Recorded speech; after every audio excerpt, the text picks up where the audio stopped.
Hi, friends. Welcome back to Scale with Clarity. Today's episode is a conversation I've been excited about because it's one of those where a LinkedIn friend turns into a real life aligned connection moment. And honestly, it's a reminder that the internet can be a pretty magical place when you use it to build community.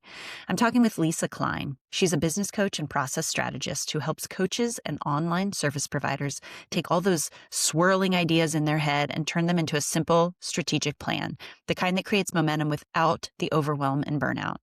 And what I love about Lisa's story is that it's not a straight line. She started in public accounting, moved into corporate finance, had a major life shift after maternity leave, and then built an entire business that evolved over time.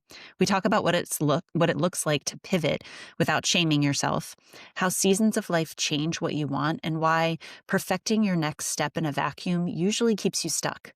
We also get really tactical. Lisa breaks down what a lead magnet actually is, how to choose one that works, and the biggest mistakes she sees entrepreneurs make when they're trying to grow online.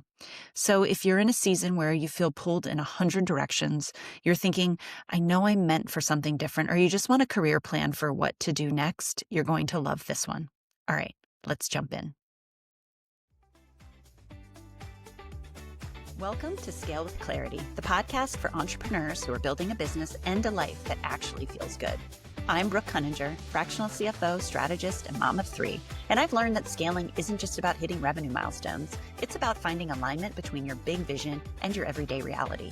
Each week, you'll hear honest conversations with founders who are redefining success on their own terms. We'll talk about the pivots, the aha moments, and the tough decisions behind the scenes, plus the surprising ways entrepreneurship becomes the greatest personal growth journey of all. Whether you're dreaming of leaving corporate, navigating the messy middle, or trying to grow without burning out, this show is here to help you scale with more clarity, confidence, and ease. Because building a business should expand you, not deplete you. Let's scale with clarity together.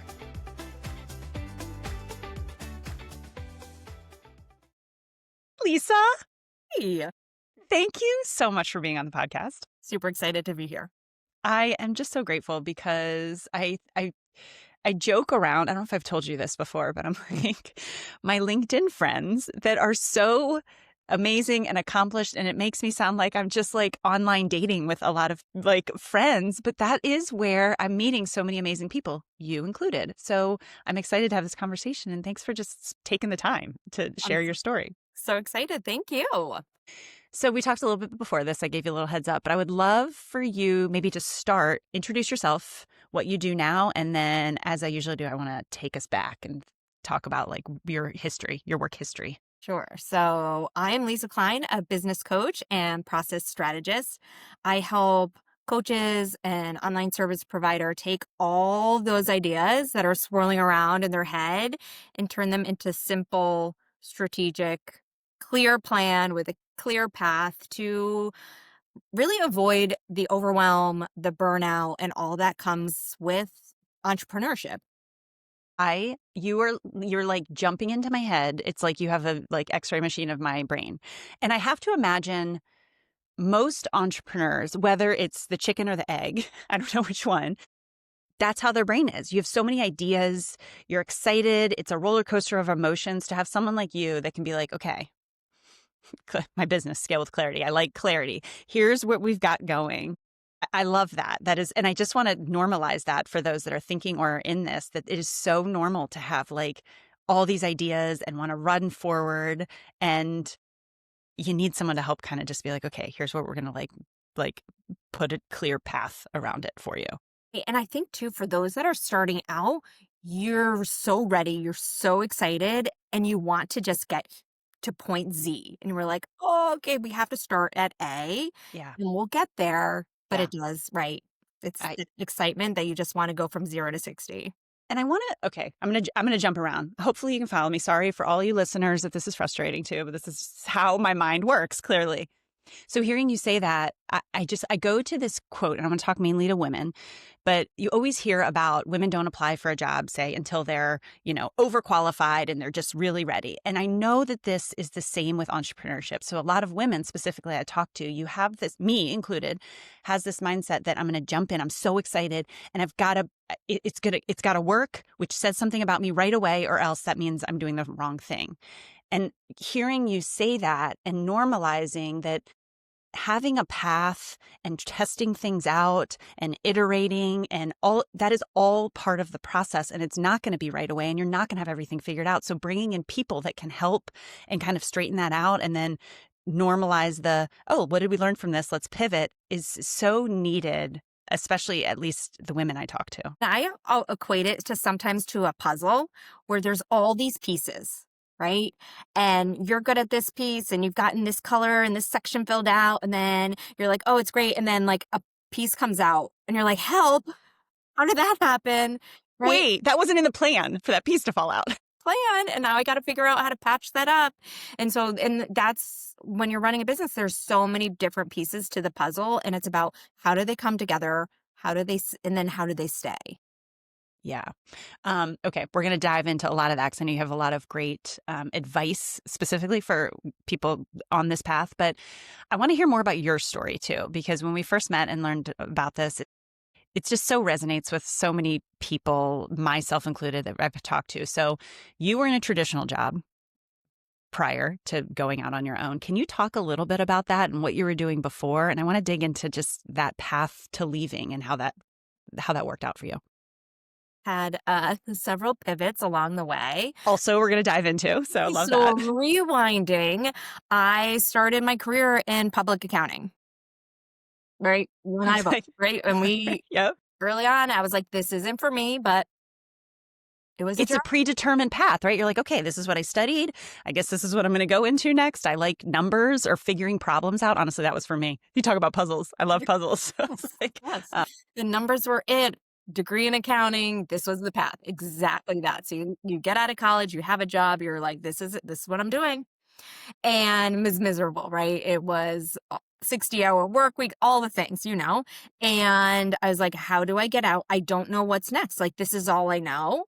And then I ended up going and working for a client. So moved into corporate accounting. Yep. Same type of role, same type of thing, just in a different place.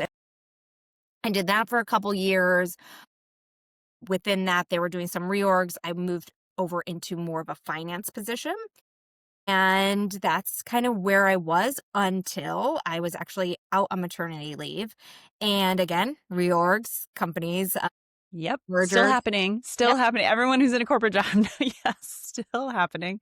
And so in my mind, right, this is what I'm supposed to be doing. I was married. I was working in the corporate world, and I just envisioned, putting my kids into daycare, and I'd go off to work. And then, so like I said, while I was on maternity leave, I was in the space of, okay, well, you have an option. You can take this package or reapply right to a position I'm in DC or outside of DC in Kansas City. And I was like, oh, yeah, no. Not close. Also, I have a husband that has a job. It's right. Not an easy decision. It was like the decision was made for me.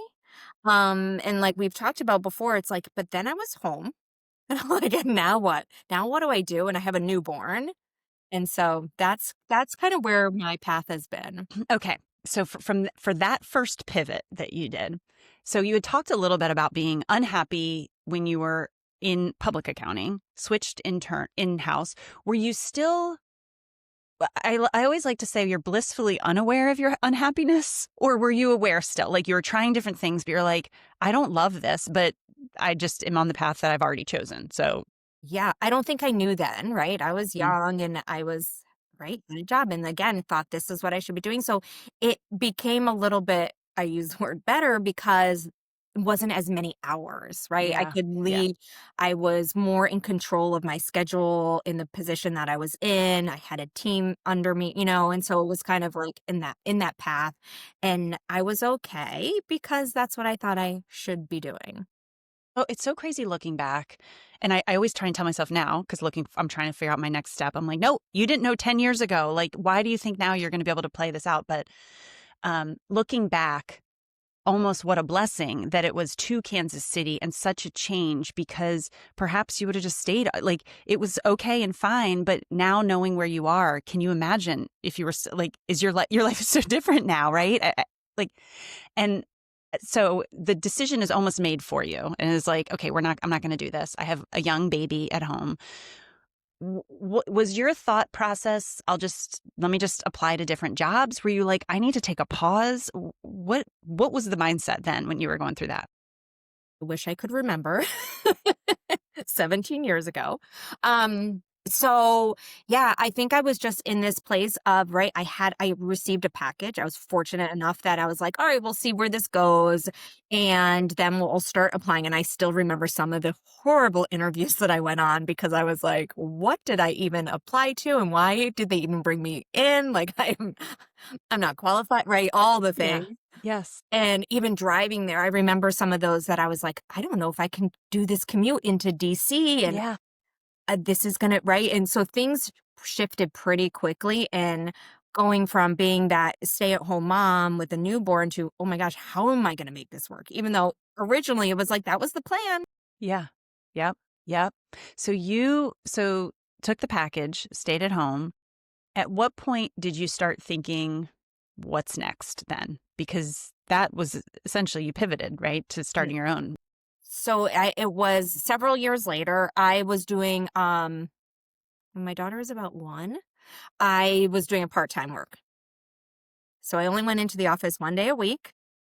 And it was more of a accounting, finance, controller, CFO position all wrapped up. It was a small Yeah. company. It was doing all the things. Yeah. But with that came, right, all the hours at home. So it was like she would take a nap, I'd be on my laptop. She would go to bed, I was doing the work because trying to juggle it both. So that part-time was really full-time, just like packaged differently. Mhm. And so I did that through the birth of my second son. So it was several years that I was doing this part-time work. And then finally my husband was, I think, the first one to notice, like, you are miserable. This isn't good for any of us in the house right now. Let's figure something else out. It's so funny you say that because that is my story with my husband. And my Hazy, if you're listening, I love you dearly. My initial response was always like, what are you talking about? Like when he'd be like, I'm miserable, I'm like, look how much like, it'd be a defensive, but truly it is your loved ones that are the first ones to mirror it and be like, you need, and now, of course, looking back, I'm like, he had my best intentions. He's like, and still does. It's like, you need to figure out what is going to make you happy because that is such, it trickles into every aspect of our life. But I was so, I don't know. I think I was like, I don't know if I'll be happy. But also with the young babies mixed in there, like it was such an identity, like so many emotions. And I just was like, I guess it's happiness at work and like balancing is just not in the cards for me. I was like, this, anyways. So for you, at some point, I don't want to say stumbled, I don't know, purposefully Yeah. into kind of a very different hmm hmm function. So, So right. talk. Yeah. I needed that permission. Like I said, I needed that permission from my husband to be like, you're done with that. And I kept thinking, like, there was several weeks, maybe even months where I was like, are you sure? What if I just take, right? And then, of course, this company, they're like, nope, you can't leave. You have Yeah, all we this need coverage. you. We What? need Yeah. you. Or what if you just stay Yeah. to file this tax return, whatever it was? And I was like, I don't know what to do. So yeah, so finally I think, right, with his like that blessing of it's okay, where I Yeah. felt like okay, Like a you're deep telling me it's breath. And yeah. okay, that, right, that shift and that mindset of like, okay, we're gonna be able to still make this work for our family, took that pressure off. And so now we're in 2013, and my mom was diagnosed with breast cancer. And it was that kind of that light bulb aha moment, if you will, where it's Yeah. like, we need to start taking, and I'm saying we, my husband included, like we need to start taking care of ourselves, but really me, I needed to do it for myself. 2 young kids, and it was putting their needs. Every mom I know that is not prioritizing. Yes. Yes. Yes. So in January of 2014, that's when my husband and I like put that like workout calendar on the wall and was like 30 minutes a day, we can do it. And so that's when I started focusing on myself, right? So even in years past, I was never the girl like, let's go to the gym, let's go running. That just wasn't me. And so I had my own personal transformation from 30 minutes a day, at home workouts, pushing play on the DVD or whatever it was at the time. And started feeling better, started sleeping better, all the different transformations that go along with it, feeling more confident in myself, my body, all the things. And so after 90 days, I put as one did back in 2014, put a post on Facebook and was like, I just did 90 days of, what P90X3. And out of the woodworks came all these people. And have you ever thought about being a coach? And I was like, I don't even know what that is. Are you talking, what is a coach for Mhm. a team? I don't know. Yeah. No idea, right? Yep. Totally different world. And I was like, I just want to be able to help people, whether stay at home moms looking to feel better about themselves or to lose the baby weight or whatever it is. Like, I feel so different. And it's only been 90 days. And so slowly I got into that where I was just doing like free accountability fitness groups. Like, if I can do it, you can do it. Let's do it together. Which kind of was the catalyst of my fitness accountability coaching.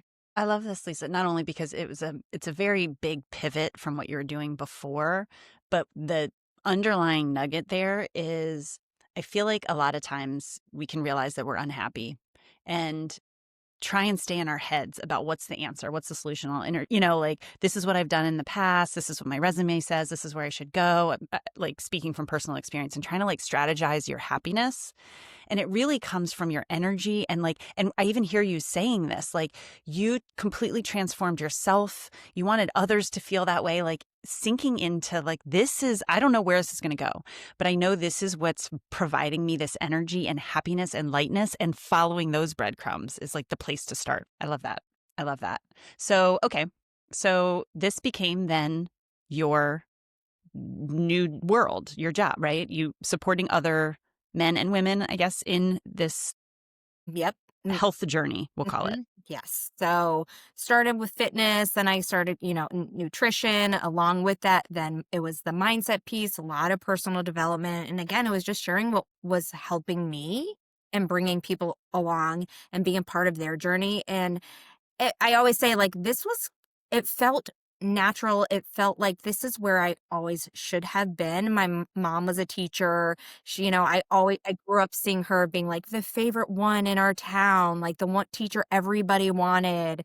And just, right, she made an impact on other lives. And I was like, this is so fulfilling for me. And even if I can just help one person and make an impact in the lives of somebody else, like, this is huge for me.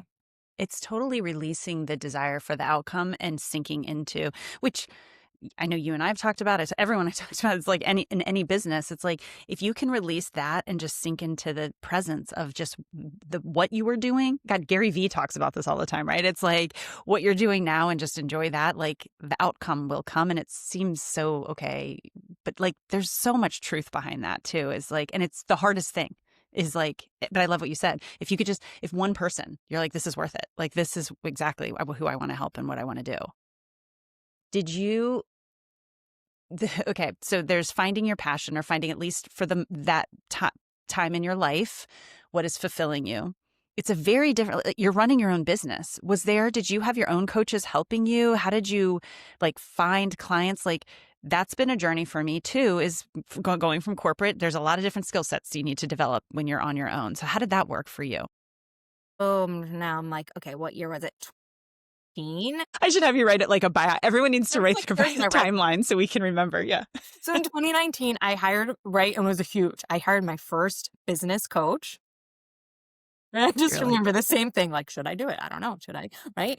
I'm investing in myself, which is like outside of the health world, but like yourself as a business, huge move too. I still remember, I think I messaged her, must have been on Instagram. And I was like, are you sure this is the right fit for me? Like, right. Like, I was like, here's my credit card, but maybe not. I'm not Yeah. right. So all the Yeah. doubts are like, this is a lot of money to him. Like, well, yes. So 2019, and she was the business coach who helped me define my signature Yeah. program Yeah. in this for one-on-one coaching in that space. And kind of it was more designed for creating healthy, sustainable habits. And that was what it was back then. But along with that, right, it was Instagram, it was social media presence, it was all the things to keep up with the changing times. Yep. Even back then and still to this day, right? Everything's always changing now. It's AI.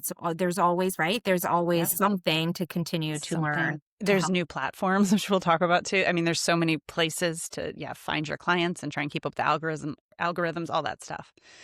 Okay. So you were pretty successful. This was your full-time gig. You were getting clients in, that it was all working for you. At some point, you had a slight change of heart, if that's the right way to say it, right? Like a pivot came. Talk me through, how did that work? How did that come up? How did you kind of change your mind? So I was in the health coaching space for nearly 10 years. So it didn't come quickly, but towards the end, things kept coming up and I kept saying, "Is there something more?" Kind of in the beginning, it was like, "I feel like I'm made for more than just," and I shouldn't say just, made for more than being a stay-at-home mom, right? There was something pulling me like, "What else is there?" This has been great. I love the clients that I'm working with. Right, and I love having that impact and being on the journey, with others' transformations and all that. But again, it was feeling that pull for what's next. And I went to a business retreat and I remember being there and all the women that came to this business retreat, they were talking about new programs and new courses they were developing. And I'm like, kind of like there was nothing else that I wanted to do. And so I was like, Yeah. well, maybe it's just I need to find new people. I need to find my people. And so maybe I should, right? I had been building my business on Instagram for a couple of years. I'm like, maybe I should try LinkedIn. So I'm actually celebrating my 2-year LinkedIn anniversary. Congratulations. So I got home from this business retreat and that was the first thing I did. I don't know how. I mean, my phone was listening somehow, right? An ad popped up and I was like, ooh, a LinkedIn and sales coach? Yes, I will go to her free 3-4 day challenge. And that was, another coach that I then hired and became part of her mastermind. Lisa, so many places I want to go with this. Okay. Wait, That doesn't even really explain my pivot. no, but okay. Yeah. Actually, let's pause because then we'll go here. Like, one, LinkedIn continues to have a real aura. Or I don't know, right? Like, a lot of people still think of it as very professional, and so even 2 years ago, even more so. Interesting that, especially in the health coaching space, that it came to you. LinkedIn is the place that I want to be, and so I guess point there. Did you, when you that came to you and you reached out to this coach, did you at that point decide, I'm going to double down on LinkedIn and I'm going to stop all my other stuff? Or was that also an evolution of your journey? Yeah, it was an evolution. So, and I think too, right? So, like I said, it was nearly 10 years. I was changing our lifestyle, my family, the kids. It was a different season of life. And so I think that's kind of what spurred it on a bit too. It's like, all right, well, maybe like I'm not going out to like networking events. We've talked about this where like I'm comfortable. Where else can I meet new people that will be in this season of life that I'm in?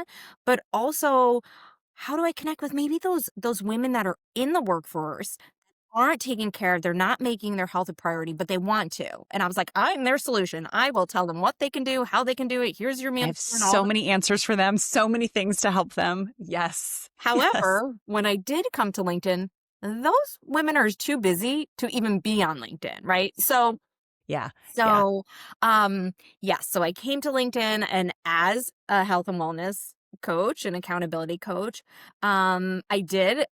I have a couple clients that I was still working with and even some that came to me through LinkedIn, which thank you. Yeah. Shout out if you're If you're listening. listening, thank you so much. But again, in the back of my mind was like, what's next? And I think, that was the big thing of, over in my community on Instagram, so many people were coming to me, or even just I was watching their stories and I was seeing their posts, and I'm like, oh, have you thought about doing this?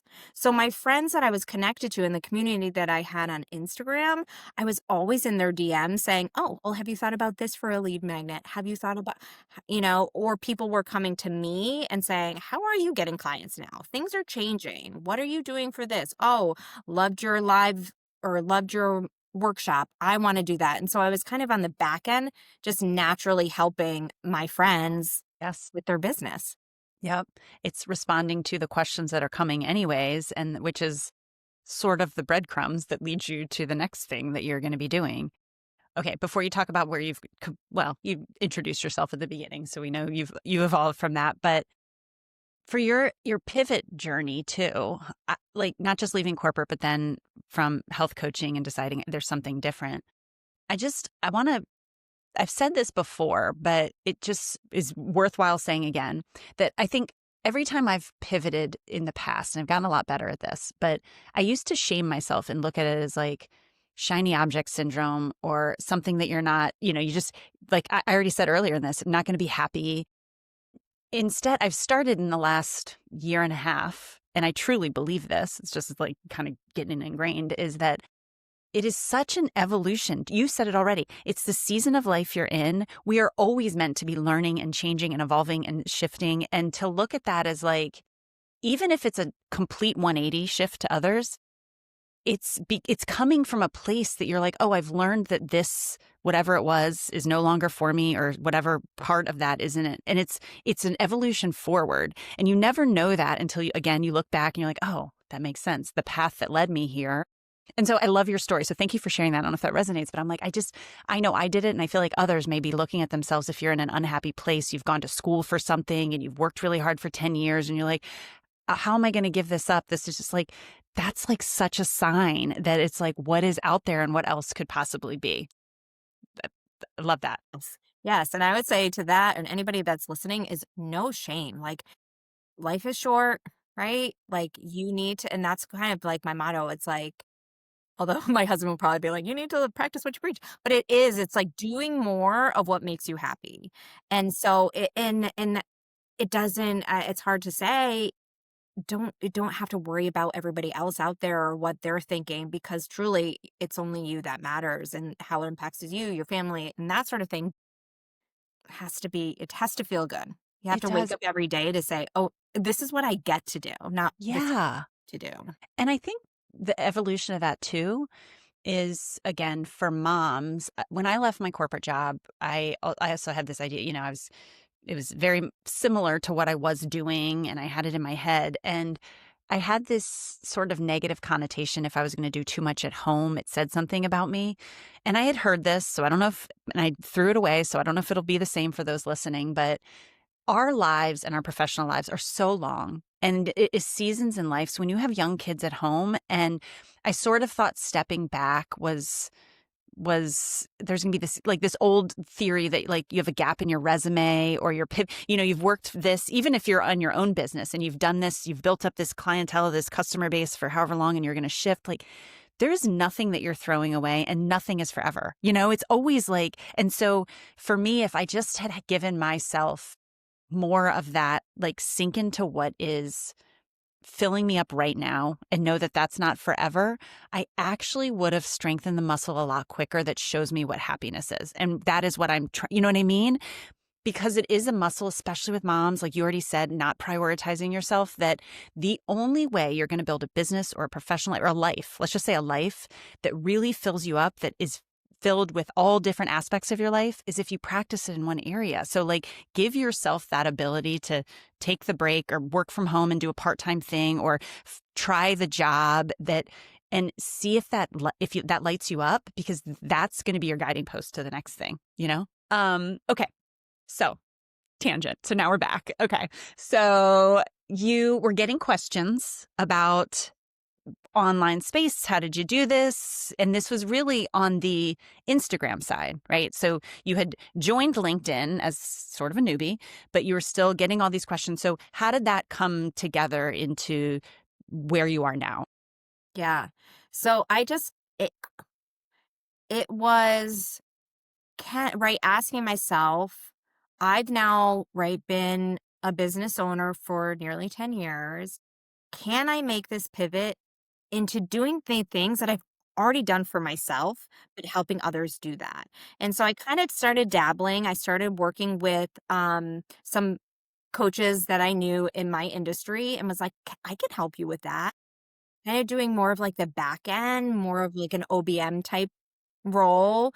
And so much of what I was seeing in that, even in doing that for a short period of time, was I was still in that coaching role and that strategy. Okay, well, have you thought about this? Okay, that's great with this email automation that we're doing, but what about this? And just really giving more feedback than they probably wanted at the time for helping them grow their businesses.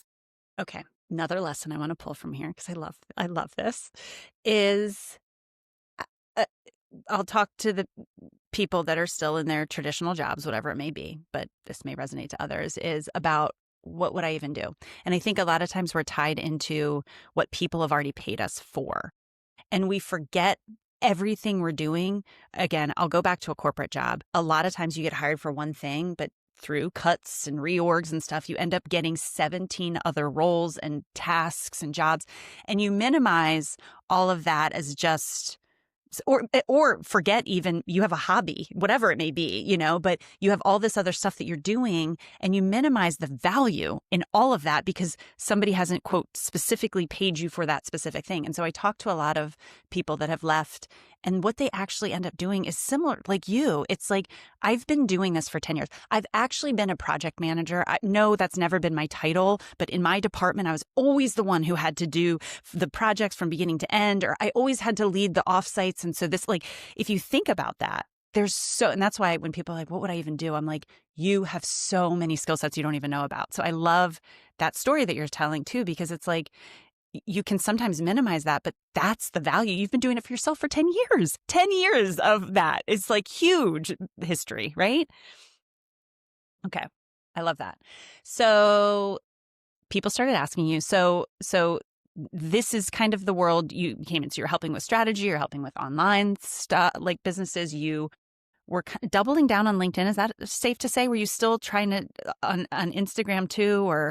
I was straddling the both and I was trying to do both. And it was also at the time when I was doing both, like I had one-on-one clients health in my health coaching that I was right, wanted to be mindful of them and, finish out with them before I was like, hey guys, this is me, and make my big announcement. This is what I'm doing. So it was kind of like I was doing things on the, without people knowing. So kind of testing it out for myself. Like, do I really want to be doing this? And that's where I recognized, okay, it's really not, even though I thought in the beginning I want to take a step back and not be like for, face to face and have that client interaction. I was like, no, no, no, that's what I love most. And so it took me a while, to a couple months maybe, that I was doing both. And then when I made the switch over just to business coaching and strategy, it was probably a month at most that I was still on Instagram. And I was like, these are two separate worlds, two separate audiences. It was like, yeah, no. So yeah. Got it. I mean, I Yeah. still remember the day. I even told my husband, I'm like, Lisa Klein Wellness is closing. And he's like, whoa, are you sure about that? And I was like, I am sure, right? It was a It's like a very, decade of our lives. Yeah. he's like, you're just closing? And I'm like, yes. But it was after that that I was like, a huge weight had been lifted off too, because now, right, I was in the both spaces and I was like, oh, well, I really want to be over here now, but I was still with these clients. So it was a huge weight just to recognize, like, nope, it's okay to move on. Yeah. It's okay, even though I've everything right. Well, the website, the this, the that. I was like, it's okay to say that was a period of time. I loved every clients that I worked with and everything. And now we're going to start something new. I love that because I think when I first started, uncertain about who you wanted to serve or what type of project. And I think that's totally normal, right? You have to go through this period of like testing, iterating, figuring out where your services resonate, what you like doing, who you like doing it for. But as you get clear, it's hard. It's like a breakup of certain things because I can see the potential in all of it. And there's a little bit of ego, which is like, I can do this and this. But hearing you say that, and it's bringing me back to like this lightness about just being able to focus on kind of one thing, which doesn't mean there's aspects of you're doing 1,000 things with under that, right? But it's like, here's the one lane I'm going to play in for a little bit, and I can just be consistent. And when I've done that, that's where I've seen the growth. Like you hear it all the time, right? But my brain is clearer. I am less busy is the wrong word, but in the day, I'm less scattered. I can focus on one thing. And I've seen more clients come. People know exactly what I'm doing. And so I can imagine for you too. It's just like closing one there's a lot of sadness or just, your closing period, but just like the relief of I'm just going to focus on one thing. I love that. Okay. So you're in LinkedIn now. You are focusing on business coaching. Can we get into a little bit the specifics of now what we could tell others that are doing that? So starting, and I just love for you, because now that you've 2 different iterations of this, what has been when clients come in, and I want to get to lead magnets in a minute, but just from your experience, the last 2 businesses just starting out, where have your clients come from? Has it started with word of mouth, like those first couple, or is it online? Like what's worked most for you and you've seen with other businesses for somebody who's like, the first thing they're going to do? Uh, tell everybody you know. Tell Yep. everybody you know, right? Yes. So health coaching, definitely it was word of mouth referrals, but then social Yeah. media.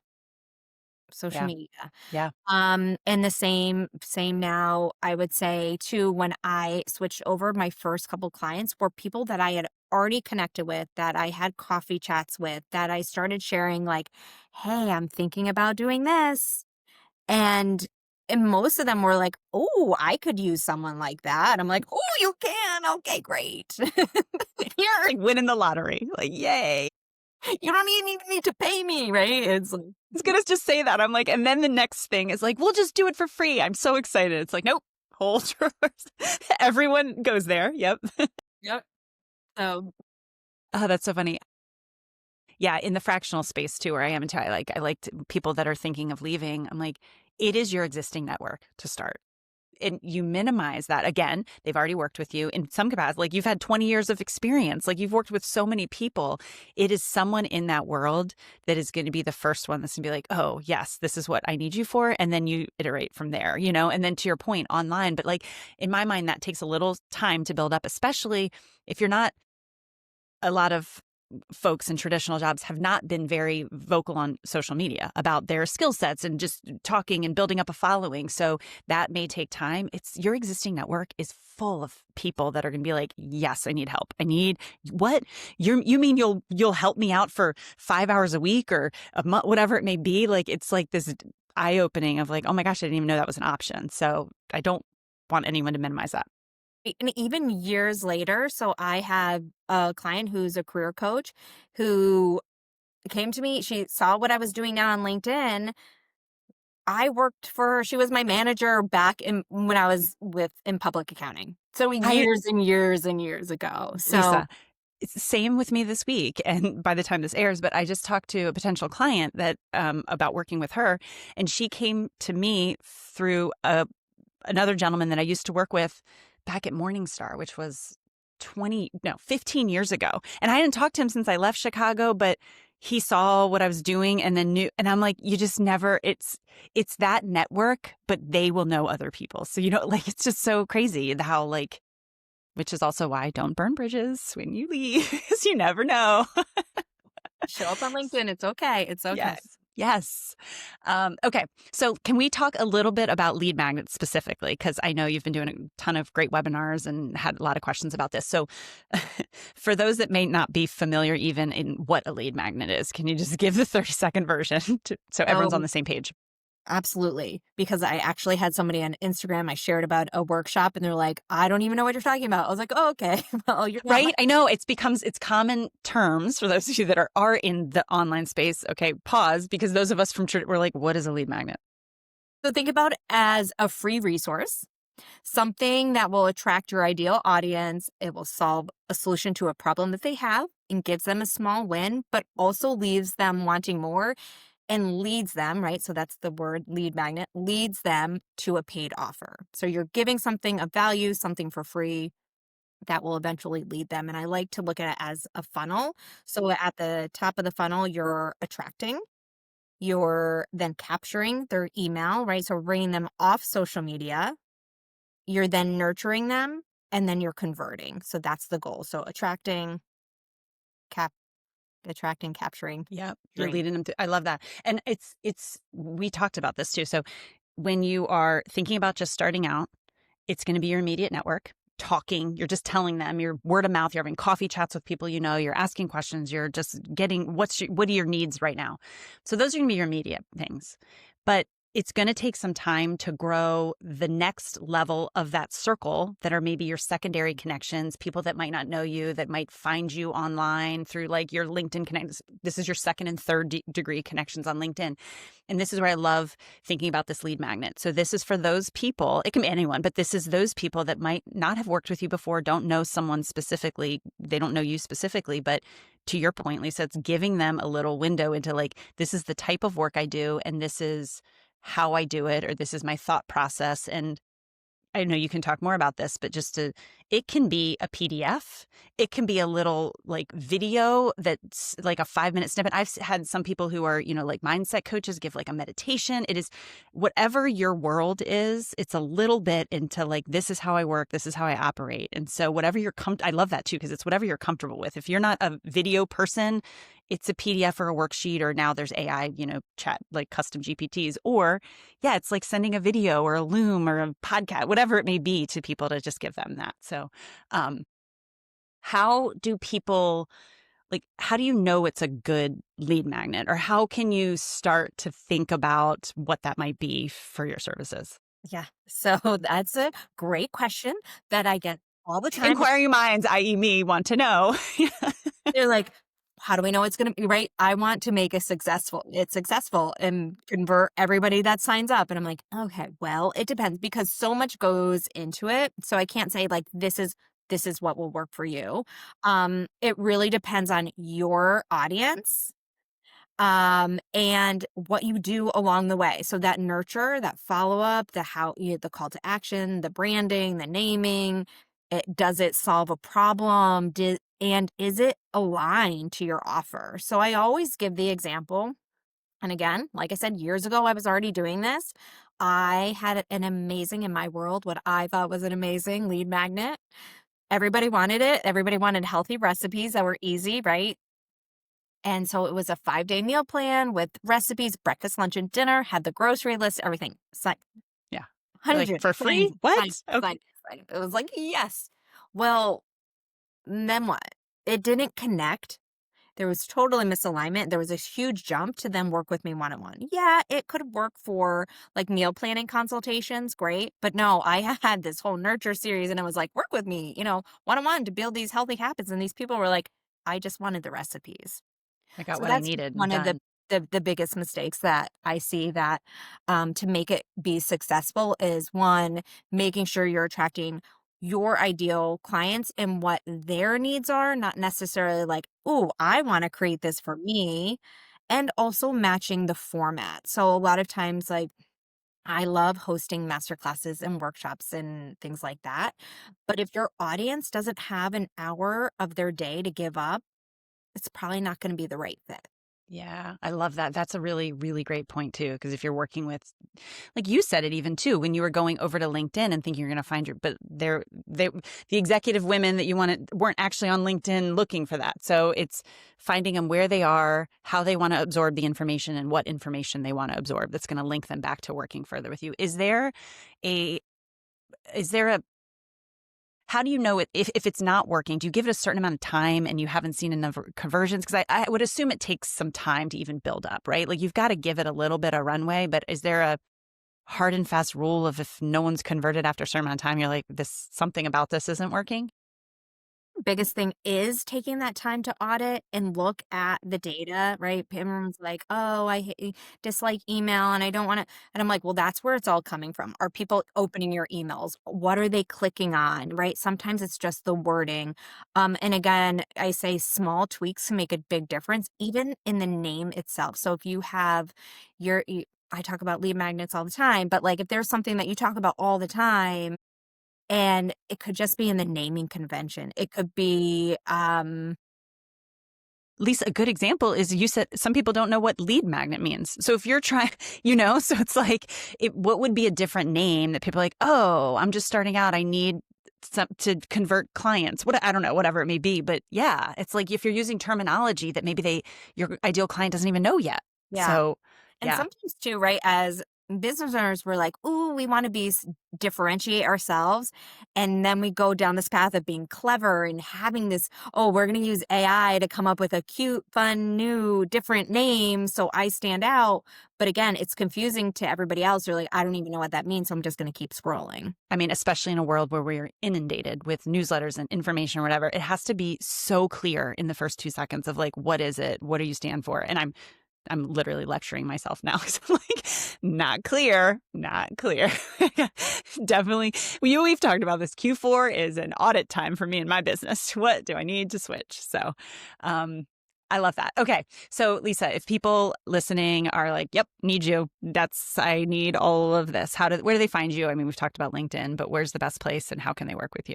This place to find me is LinkedIn. It's Lisa Klein Co. Co. Lisa Klein Co. That's also my website, so lisakleinco.com. So for strategy sessions or lead magnet done with you, service that as well as coaching containers. So Like, and we said this at the beginning, just to bring it full circle, because I can do that, even though I go on tangents, is everyone needs somebody that can just, even if this is coming from me, who I'm like a strategy person, I work with others on strategy. I need somebody to help me clear up my own head. You need someone to kind of mirror back to you, to hold you accountable, to help you see the forest through the trees, all that stuff. So I love what you're doing, and I can't emphasize it enough about how all of us you're in like a world of like a business of one trying to do everything. Like it's so needed. So thank you for taking the time. Thank you for walking us through your story and sharing just your information and knowledge. I appreciate it.